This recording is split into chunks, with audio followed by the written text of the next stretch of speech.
Today we've got Warren Stapley here, and I'd like Warren to introduce himself. Thanks, Maame. It's a pleasure to be here with Danos today, and I'd like to start actually by just kind of introducing my current role, which is that I'm a DE&I and responsible business manager for Montagu Evans, which is a property consultancy in the City of London. I wasn't always a practitioner in diversity and inclusion, however, and in fact, for the last decade or so, I was actually involved as a corporate finance lawyer instead, qualifying in 2013 with a finance-heavy firm in the city, and I only quit the law last year to go into diversity and inclusion, despite having been involved very heavily in voluntary work during that time, including for an executive committee on the Law Society as well in London. So certainly no regrets about my career choice, and I'm really enjoying my current role so far. But one thing that's quite interesting is how my disability, which I was born with, which is a severe hearing impairment, for which I wear these two hearing aids, has actually influenced my career to date. And really, that's something that it's a pleasure to be here to talk about. Wonderful. Thank you so much for joining us. Working in big law, it's a very, very tough environment. As most of us know, it's a high-pressured environment, and oftentimes not really much time to make allowances for other people. So how would you say you were able to succeed in that environment for quite a long time, almost a decade, you said?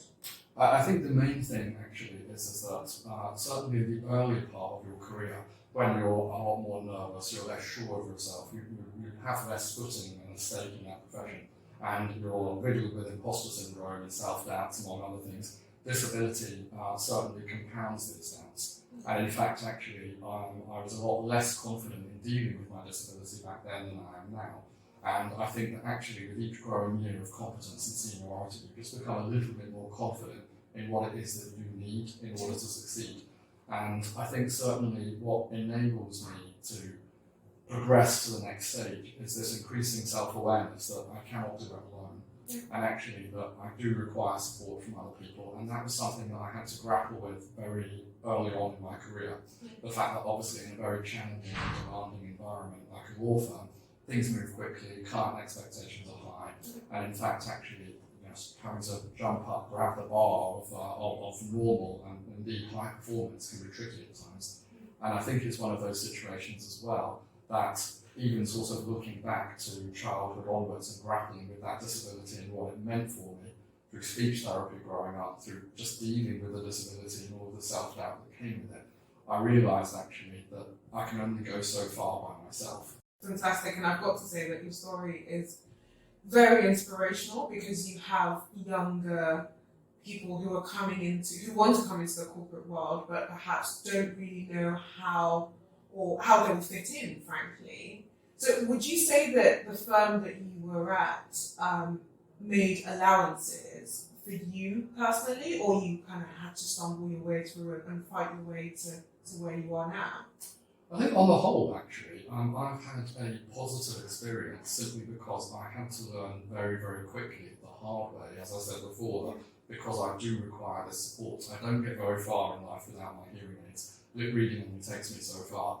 And in fact, actually, the firm that I trained at, so their name is EMEA based in the city, they very kindly offered me my very first pair, actually, of digital hearing aids, which was an absolute game changer back as our first trainee lawyer.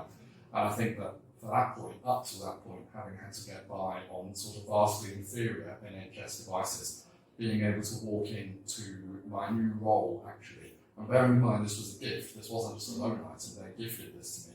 And I think actually that really did set them apart in terms of disability inclusion, and I'll be forever grateful for that.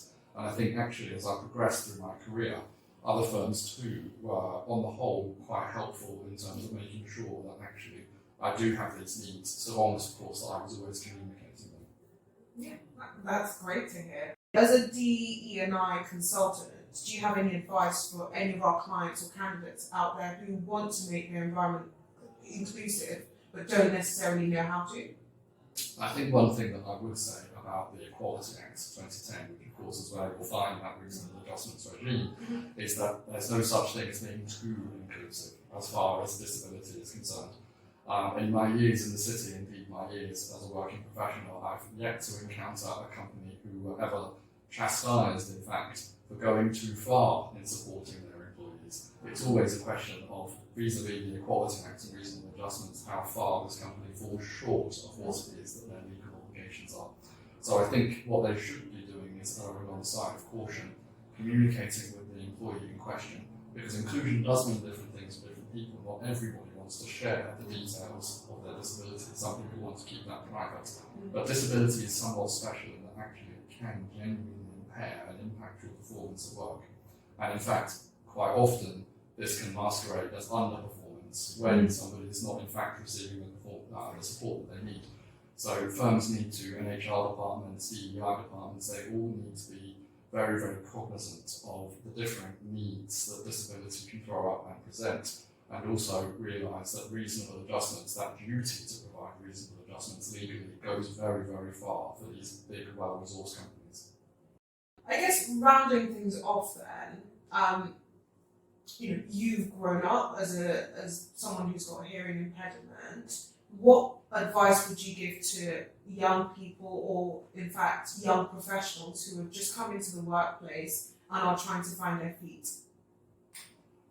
And it's another good question, and in fact I can cast my mind back actually to how nervous I felt when I started my career and how difficult that was to really get to grips with the fact that, from university days, I was in the education, I was very much able to be something of a lone wolf. I could sit down and I could just do my exams, I could read my books, and I could do it all by myself. And as soon as I got out into the world of work, as I said before, unfortunately, all of a sudden you need that support around you, because you can't go it alone. If you actually want to go far in your career, you do need the support of other people.